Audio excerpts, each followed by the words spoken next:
Advertencia. Lo que vas a escuchar no es apto para los débiles de corazón. Estas no son simples historias inventadas, son experiencias aterradoras vividas por militares mexicanos en servicio. Casos que nunca se reportaron oficialmente. Voces que se escuchan en la oscuridad, sombras que no dejan huella, y entidades que aún patrullan entre nosotros. Si alguna vez has sentido que alguien te observa cuando estás solo, si alguna vez has oído tu nombre en la madrugada y no había nadie, entonces este video es para ti.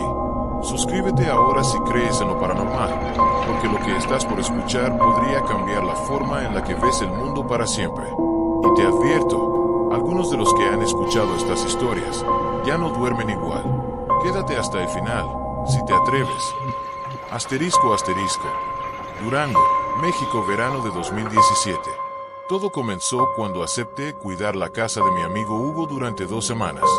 Él y su esposa se irían de viaje a Oaxaca por cuestiones familiares y necesitaban que alguien se quedara en su propiedad en San Mateo, un pequeño pueblo enclavado en la sierra de Durango, a unos 40 minutos en coche desde la ciudad.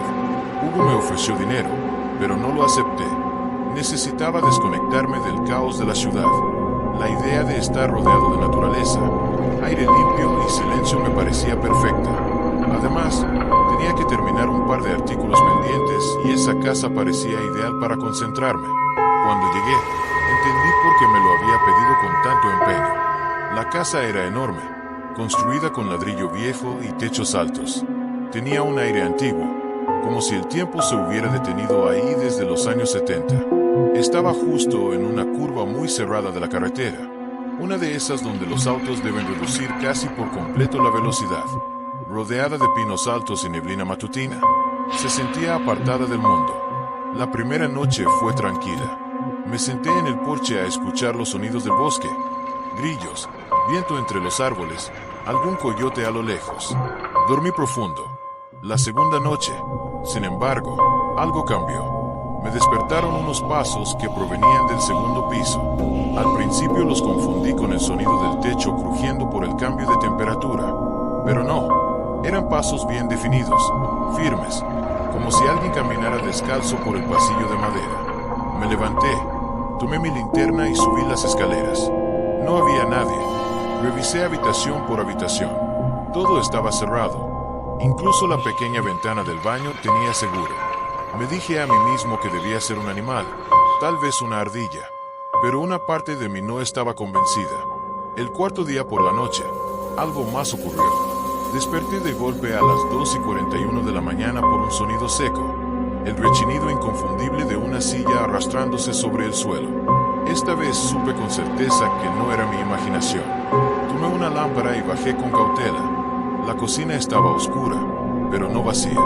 Una de las sillas del comedor, aquella más vieja y de respaldo tallado, estaba fuera de su sitio. Se encontraba arrinconada contra la pared, como si alguien la hubiera empujado con fuerza. Pensé en revisar las cámaras de seguridad, pero Hugo me había dicho que no había señal de internet y el sistema estaba dañado desde hacía meses. Me acerqué lentamente a la mesa y fue entonces cuando la vi. Una foto Polaroid reposaba justo en el centro, colocada como una ofrenda. En la imagen salía yo mismo, dormido en el sofá. Lo más perturbador, la foto estaba tomada desde muy cerca, desde dentro de la casa. No pude dormir el resto de la noche. Me armé con un cuchillo de cocina. Lo puse bajo la almohada y dejé encendida una lámpara de escritorio. Cada crujido, cada sonido del viento me hacía brincar. La noche sexta fue la peor. Cerca de las 3 de la madrugada, mientras intentaba dormitar, escuché claramente mi nombre, susurrado desde el pasillo. Carlos. Era una voz suave, familiar. La voz de mi madre. Pero mi madre había muerto hacía 3 años. El tono fue tan real, tan íntimo, que me congelé. No era una alucinación. No era un sueño. Era ella, o algo que intentaba parecer ella. Me encerré en la habitación. Cerré con llave y puse el respaldo de una silla contra la puerta. Sentía una presión en el pecho, una ansiedad que me quitaba el aliento. A las 3:19 de la mañana, escuché 3 golpes suaves en la puerta del cuarto. Toc, toc, toc. Eran precisos, casi ceremoniales, como si esperaran una respuesta. No me moví, no respiré. Me sentía observado, como si una presencia estuviera justo del otro lado, esperando que bajara la guardia.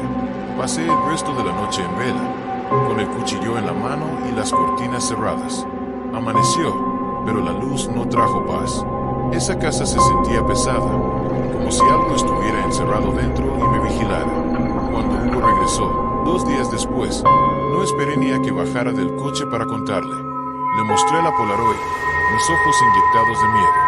Al verla, su rostro cambió por completo. ¿Te dejó alguna foto?, preguntó con un hilo de voz. Asentí y se la mostré. Hugo la tomó con manos temblorosas. Al verla, palideció tanto que por un momento creí que se desmayaría. Te creo, dijo, al fin. Aquí murió mi abuelo. Me quedé callado. No sabía qué decir, pero nadie lo veló, añadió. Se enfermó una noche. Lo llevamos al hospital y ya no regresó. Nunca trajimos su cuerpo. Lo cremaron allá, y mis papás nunca hicieron misa. Esa silla, señaló la que se había movido, era la suya. Siempre se sentaba ahí, todas las tardes.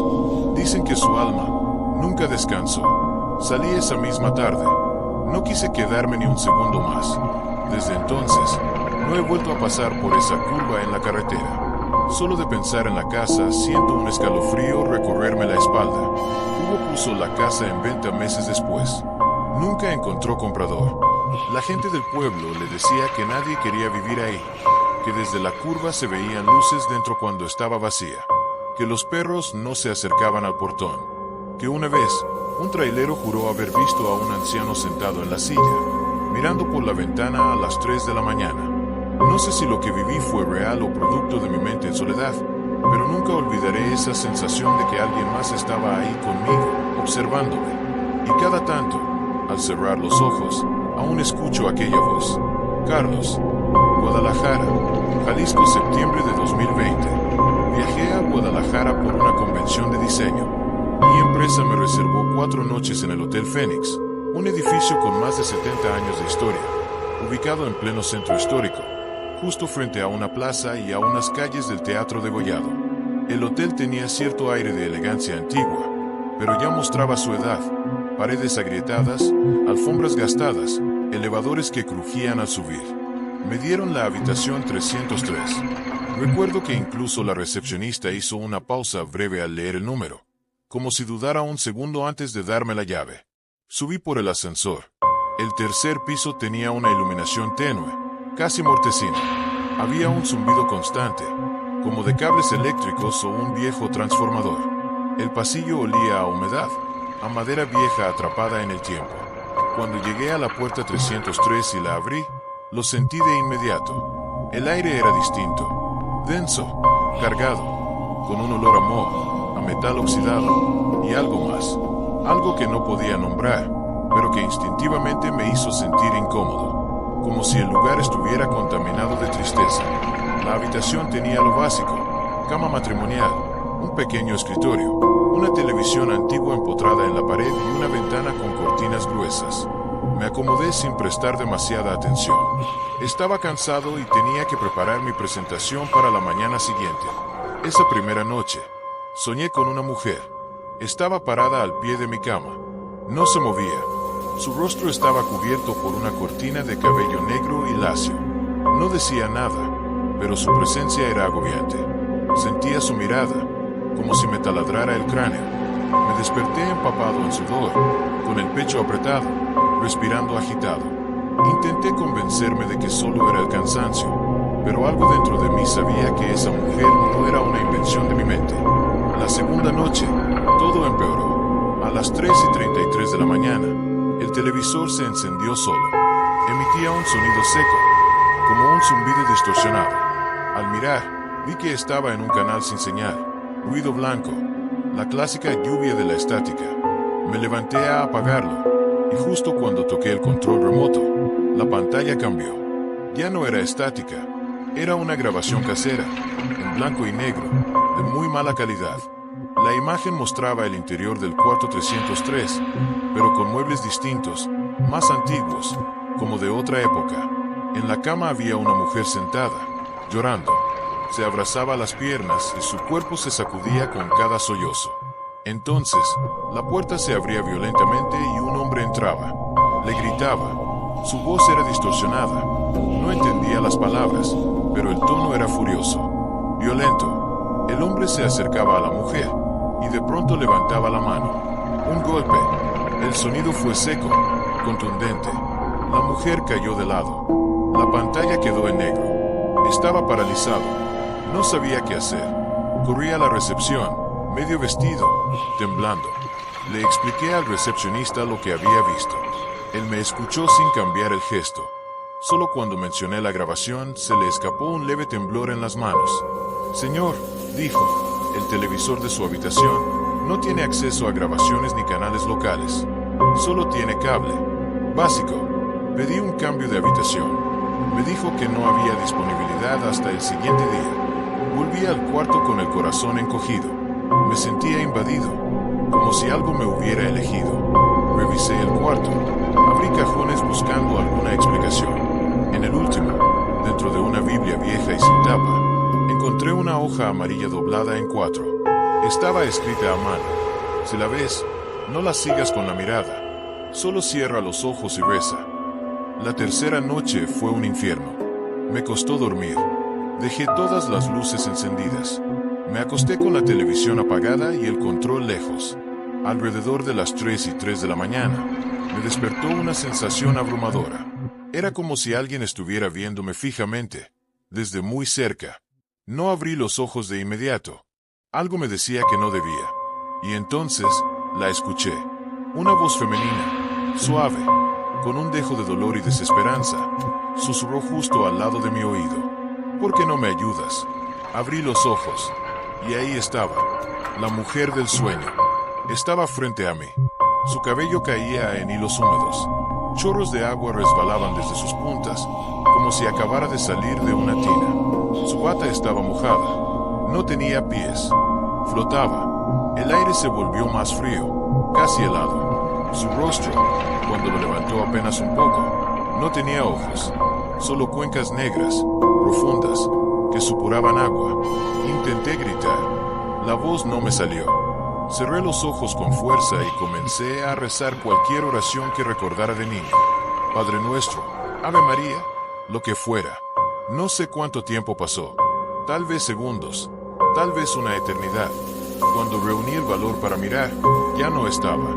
Me marché al amanecer. No recogí mis cosas. Fui directo a otro hotel y no volví a acercarme al centro en todo el viaje. Días después, ya en casa, no podía quitarme esa imagen de la cabeza. Investigué en archivos locales, foros, blogs olvidados. No encontré nada oficial, pero en Reddit encontré una mención, un comentario viejo, del 2015, que decía: nunca pidan el 303 del Fénix. Ahí una mujer murió. El hotel lo ocultó, pero fue en los 90. El esposo la golpeó tantas veces que una noche ella se lanzó por la ventana. Dicen que aún busca a alguien que la ayude, pero si la ves, ya es tarde. No sé si fue real, si fue un eco del pasado, o algo más oscuro, pero yo estuve ahí, y te aseguro que en ese cuarto, algo vive, atrapado en un bucle de dolor. Mexicali, Baja California, febrero de 2023. Siempre me han obsesionado las leyendas urbanas, no las típicas que se cuentan en internet, sino las que viven en la memoria colectiva de un lugar, las que se repiten entre susurros, con los ojos mirando al suelo, como si decirlas en voz alta pudiera invocar algo real. Por eso decidí hacer un documental independiente sobre apariciones locales en Baja California. Mi objetivo era entrevistar testigos, grabar locaciones y capturar cualquier evidencia extraña. Nada me preparó para lo que pasó en el canal Río Nuevo. Ese canal es parte esencial del paisaje de Mexicali. A plena luz del día, parece inofensivo. Concreto viejo, agua estancada, algas flotando y grafitis en las paredes. Pero de noche, se transforma. Hay un silencio raro, espeso, como si el agua absorbiera el sonido. Me acompañaban Rodrigo, mi camarógrafo, y Lalo, el sonidista. Éramos amigos desde la universidad, apasionados, escépticos y con ganas de hacer algo diferente. Esa noche, 17 de febrero, Llegamos al canal a las 10:30 de la noche. Llevábamos 2 cámaras infrarrojas, micrófonos ambientales y una grabadora digital de alta sensibilidad. Instalamos todo cerca de un tramo donde, según varios testimonios, se había visto a la niña. Ese nombre, la niña del canal, lo escuché por primera vez de una señora que vendía tamales en la colonia González Ortega. Me dijo que una noche, al pasar cerca del agua, vio a una niña parada sobre la superficie. No caminaba, solo estaba ahí, y cuando intentó hablarle, la niña se hundió en silencio, sin dejar ondas en el agua. Pensé que era solo folclore. Me equivoqué. Esa noche todo parecía normal. El aire era frío pero seco, como suelen ser las noches en Mexicali. El cielo despejado, la luna iluminando apenas el canal. Grabamos entrevistas breves, captamos el ambiente sonoro, y a eso de las 12:17 de la mañana, Rodrigo dijo algo que me heló la sangre. ¿Estás viendo esto?, murmuró, con los ojos fijos en el monitor de la cámara. Me acerqué. En la pantalla, al otro lado del canal, se veía un punto blanco, pequeño, estático. No se movía. Lalo apuntó con la linterna. No había nada, solo maleza, sombra y concreto agrietado. Apagamos la linterna. Volvimos al monitor. La figura estaba más cerca. No lo vimos en tiempo real. Fue en la grabación, cuando hicimos una revisión rápida para verificar la toma. La imagen no era clara, pero sí era nítida la forma. Una niña pequeña, como de 7 años, con un vestido blanco desgastado, el cabello largo, enmarañado, parada sobre el agua, sin reflejo. Lalo comenzó a vomitar sin previo aviso. Se encorvó y gritó que sentía una presión en el pecho, como si algo invisible le estuviera apretando el corazón. Rodrigo, pálido como papel, se dejó caer de rodillas. Jadeaba, buscando aire como si se estuviera ahogando. El sonido ambiente se volvió distorsionado, como si alguien estuviera murmurando en otro idioma, desde dentro del canal. Yo estaba congelado. Una presencia me observaba. No la veía con los ojos, la sentía en la piel. Tuve que arrastrarlos a ambos.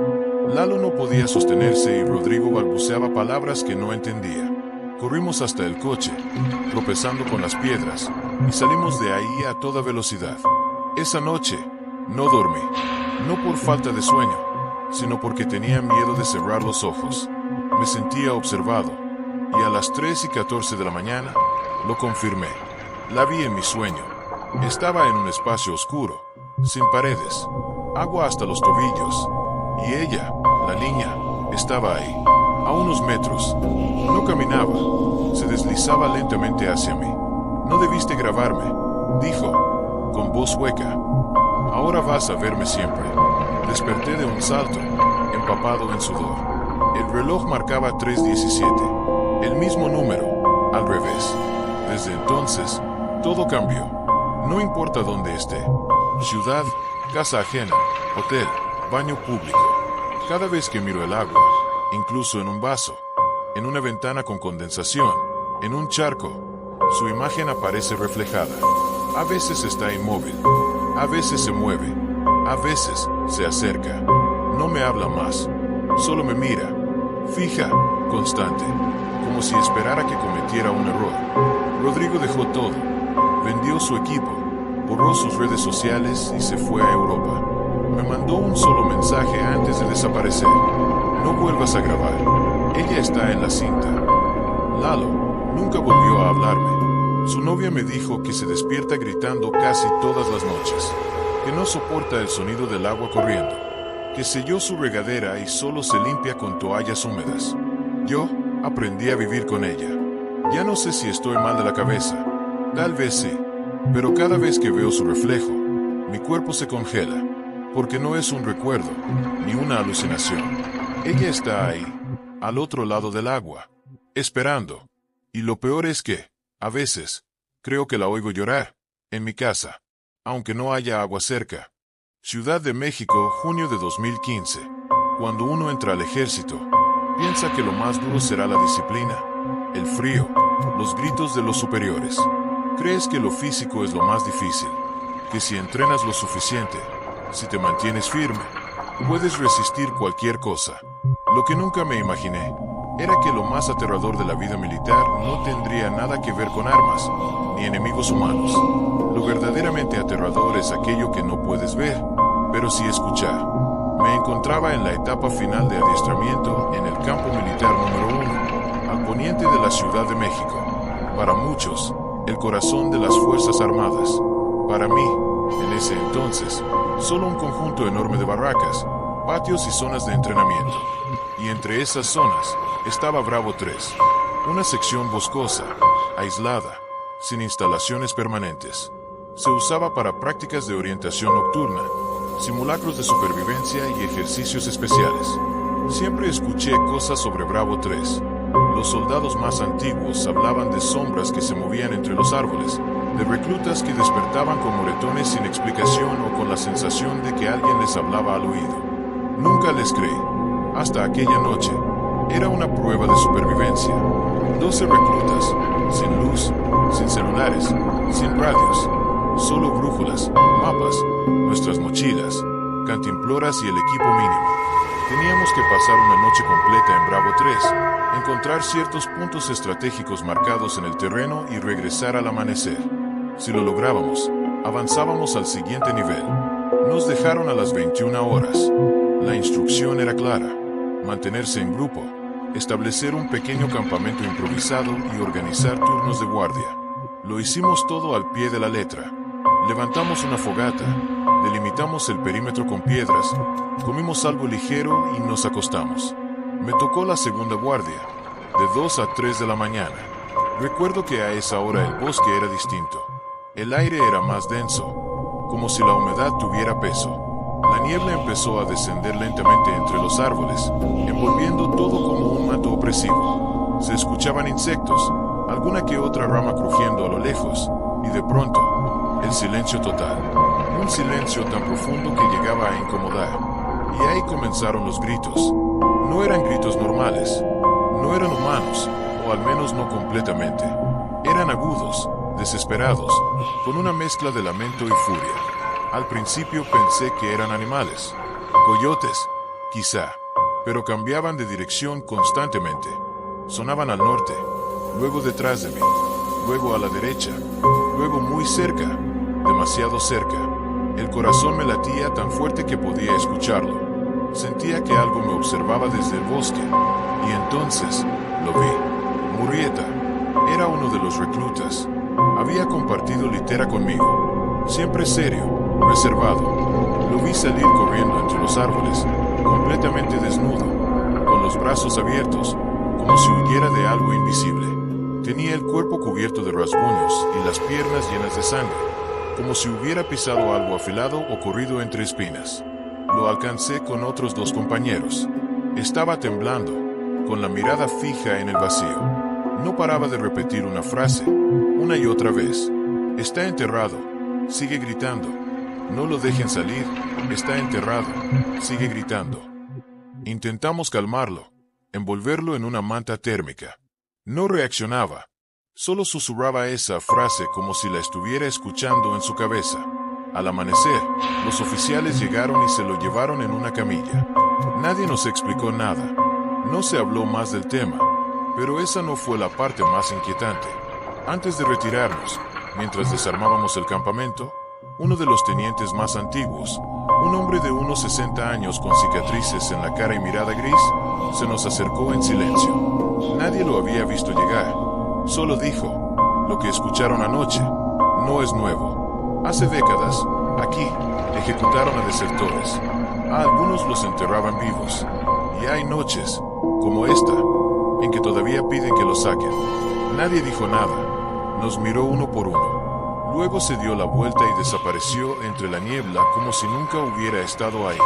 Esa misma semana, cerraron Bravo 3 por mantenimiento.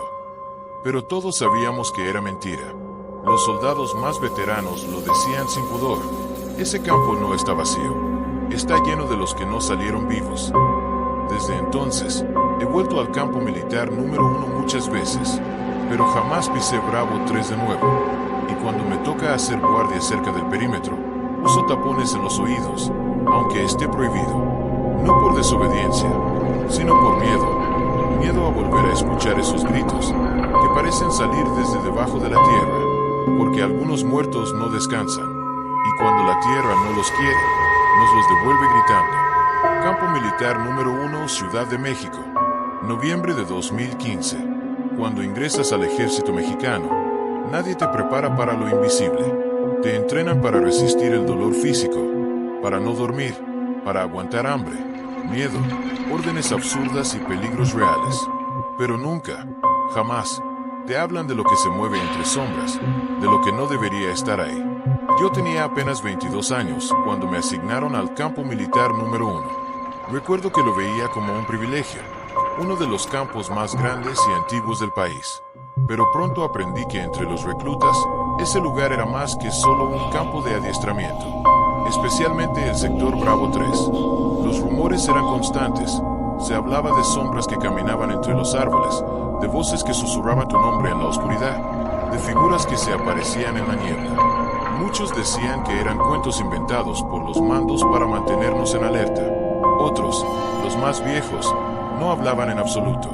Solo bajaban la mirada cuando se mencionaba Bravo 3. La noche que me tocó estar ahí, entendí por qué. La misión fue una práctica de supervivencia. Nos dejaron a 12 reclutas en Bravo 3 durante una noche completa. Sin radios, sin luz artificial, solo brújulas, una linterna de reserva, nuestras mochilas, raciones, cantimploras y una hoja con coordenadas. Teníamos que trazar una ruta, montar campamento, sobrevivir y estar listos al amanecer. Nos dejaron ahí cerca de las 21 horas, con el cielo cubierto y sin luna. Al principio todo era normal. Montamos una fogata y comimos lo poco que teníamos. Reímos, bromeamos, e incluso uno de nosotros, Cisneros, contó una historia de miedo. Nada fuera de lo común. Hicimos turnos de guardia. Me tocó la segunda ronda, de 2 a 3 de la mañana. Acepté sin protestar. Pero apenas comenzó mi turno, el silencio cayó como una losa. El silencio que ahoga. Primero dejaron de sonar los grillos. Luego, no se escuchó ni una hoja moverse. El bosque se volvió opresivamente silencioso, como si hubiera inhalado profundamente y no pudiera exhalar. Y de pronto, gritos, pero no eran como los de una persona pidiendo ayuda. Eran guturales, deformes, largos, como un animal siendo torturado, o peor, como un ser humano al que ya le arrancaron toda humanidad. Lo más aterrador no era el sonido en sí, era que no venía de un lugar específico. Escuché los lamentos al norte. Me giré. Al segundo, venían del sur. Luego justo detrás de mí. Giraba, linterna en mano, y no había nada. Mi cuerpo entero se tensó. Mi piel se erizó. La linterna temblaba entre mis manos. Y entonces, lo vi. Murrieta. Era Murrieta, uno de los más callados del grupo.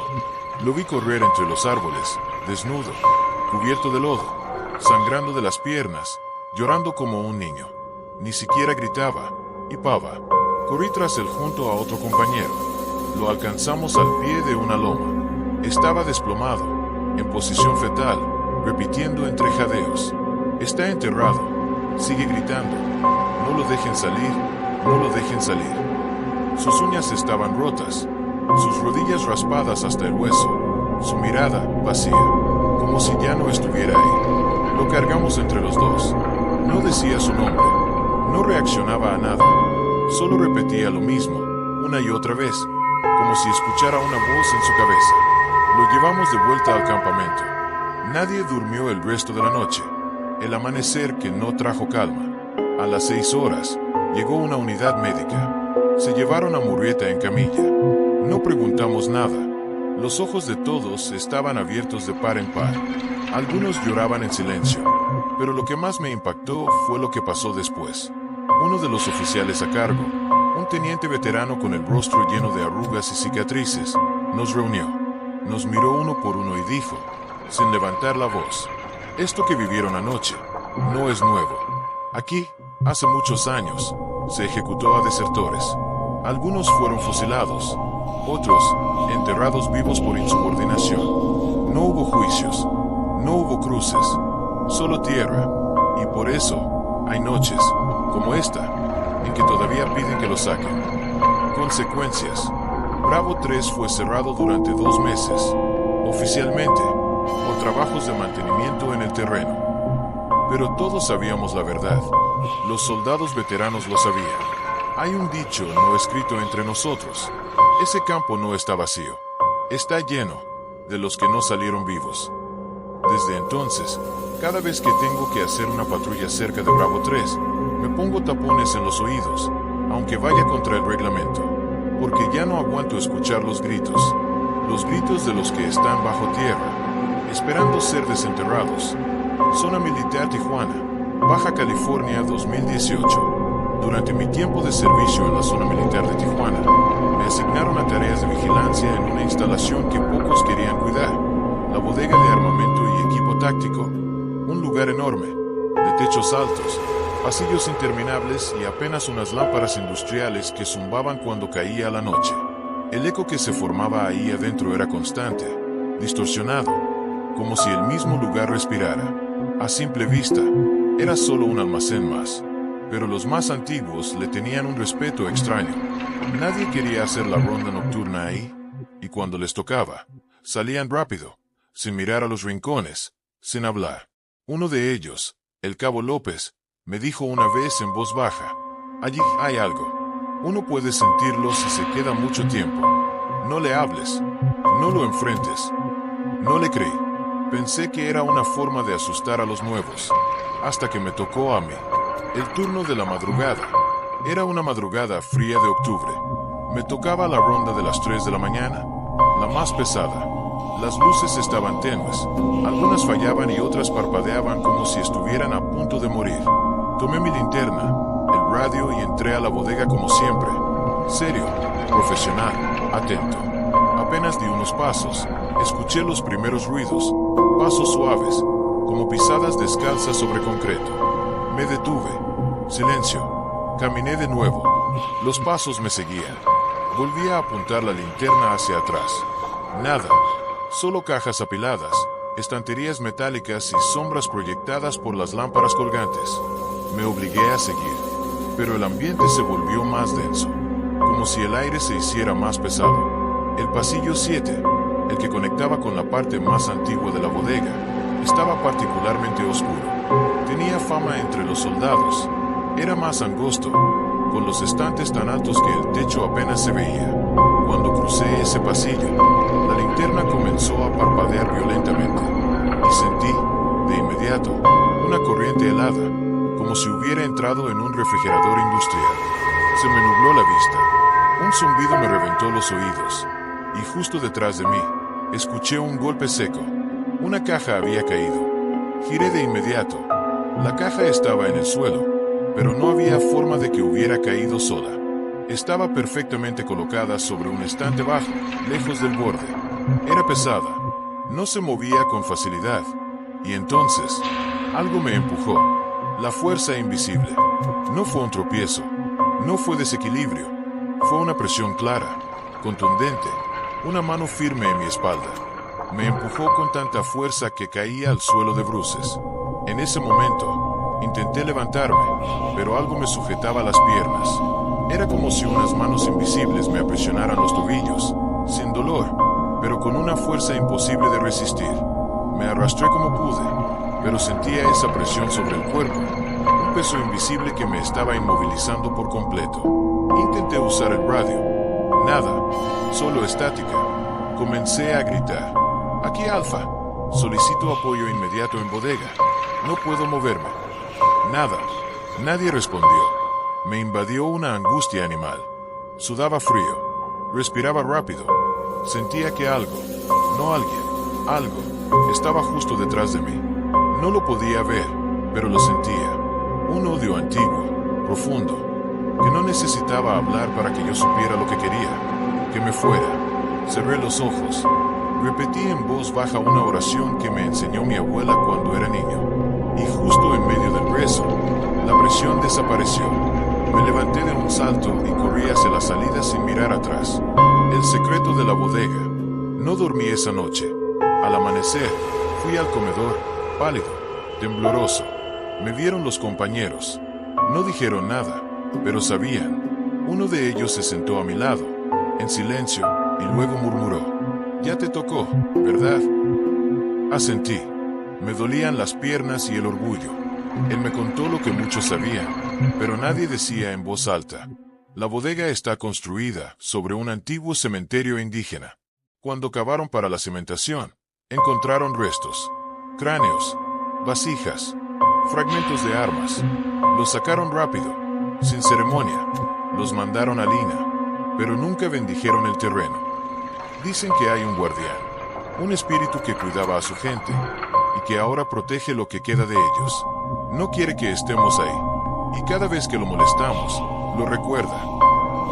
Desde entonces, nunca volví a entrar a la bodega solo. Siempre pedía hacer las rondas con alguien más, y aún así, sentía su presencia, un cosquilleo en la nuca, un susurro apenas audible cuando caminabas por el pasillo 7.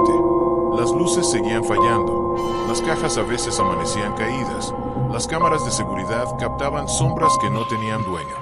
Hay cosas que un soldado puede enfrentar sin miedo, pero en ese lugar no estábamos solos, y lo peor es que él tampoco lo está.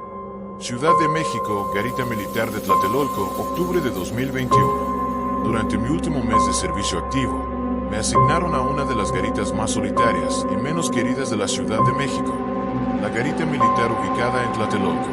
A simple vista parecía un puesto rutinario, una caseta metálica frente a un largo muro de concreto que delimitaba la zona militar del resto del vecindario. Pero los turnos nocturnos ahí tenían mala fama. Nadie los quería cubrir solo.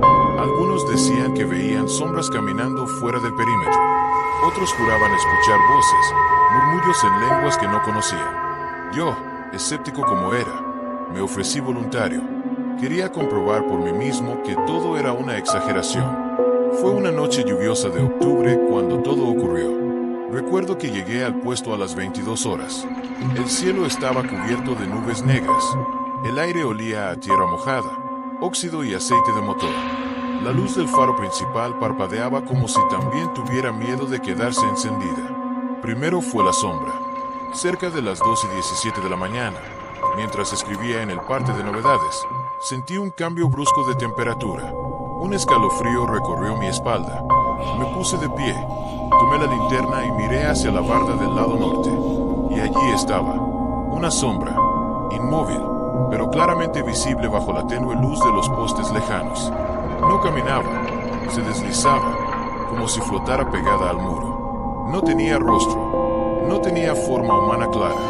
Era una figura distorsionada, como si algo intentara adoptar forma y no pudiera lograrlo del todo. Quise alumbrarla con la linterna, pero la batería murió. Presioné el interruptor del foco principal de la garita. Nada. La electricidad falló en ese instante exacto. Cuando volví la vista hacia la barda, la sombra ya no estaba, pero en su lugar, el aire se volvió gélido. No era frío común, era un frío que dolía, que se metía en los huesos, que parecía tener intención. Luego fue la voz. Me senté, tratando de mantener la calma. Respiraba entrecortado, los músculos de mi cuello estaban tensos, y entonces ocurrió lo peor. Un susurro, grave, profundo, retumbó dentro de mi cabeza, como si no viniera del exterior, sino desde adentro de mí. No deberías estar aquí. Quise hablar, gritar, responder, pero mi voz no salía. La garganta me ardía, como si algo invisible la oprimiera. Cerré los ojos un segundo, y sentí una caricia helada rozar mi cuello, tan clara como si una mano huesuda se deslizara lentamente desde mi oreja hasta la clavícula. Me giré de golpe, pero no había nadie. La garita estaba igual que antes, pero ahora el silencio tenía peso. Me sentí observado, agredido, como si el lugar estuviera vivo y consciente de mi presencia. Las marcas y la inscripción. Logré mantenerme dentro de la garita hasta que amaneció. Cuando llegaron los relevos, no dije nada. Me sentía confundido, tembloroso, humillado. Pero lo peor fue cuando uno de los compañeros, el cabo Ríos, se acercó al muro y señaló algo. ¿Qué es eso? En el lugar exacto donde había visto la sombra, había marcas, arañazos profundos en la barda de concreto, como si garras invisibles hubieran rasgado el muro con furia. Y justo debajo, una inscripción extraña, símbolos tallados a mano, toscos, antiguos. Parecían glifos. Llamaron a un oficial con conocimientos de historia. Él tomó fotos y dijo, esto está en náhuatl arcaico, pero algunas palabras están mezcladas con otras más antiguas. No se puede traducir todo. Solo una parte es clara. Aquí camina el que no fue liberado, el que fue negado, el que aún exige justicia. La historia oculta de Tlatelolco. Días después, un soldado veterano, de esos que han visto más de lo que cuentan, me invitó a tomar café detrás de los dormitorios. Me miró serio, con una tristeza extraña en los ojos, y me dijo, lo que viste no es nuevo. Muchos lo han visto, y lo verán otra vez. Me explicó que esa garita estaba construida sobre una fosa común de indígenas tlaxcaltecas ejecutados tras la caída de Tenochtitlán. No todos los restos fueron exhumados o trasladados. Algunos, simplemente, fueron olvidados. Y hay un espíritu, un nahual sin forma, que quedó atrapado entre mundos. Uno que camina entre los límites de lo visible y lo que no queremos ver.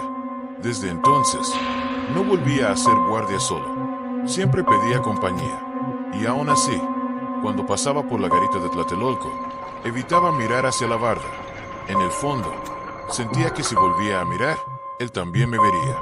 Hoy ya no estoy en servicio, pero cada vez que cruzo por esa zona, aunque sea de día, aunque vaya en auto, algo dentro de mí se tensa, como si alguien me siguiera desde la sombra de aquel muro, esperando que me detenga. Y sé que no soy el único. Ahora ya lo sabes. Estas no fueron simples historias. Fueron advertencias, testimonios reales, porque cuando eres soldado, el enemigo no siempre dispara. A veces te observa desde el fondo de un pozo, o te susurra desde una garita vacía. Si llegaste hasta aquí, ya formas parte de los pocos que se atreven a mirar al otro lado. Pero ten cuidado, a partir de ahora, puede que no duermas igual. Si algo se mueve en tu habitación esta noche, si escuchas pasos donde no hay nadie, no eres tú. Es lo que te trajo este video. Así que antes de apagar la pantalla, suscríbete ahora, porque lo que viene es aún más oscuro. Y la oscuridad ya sabe quién eres. Ojo.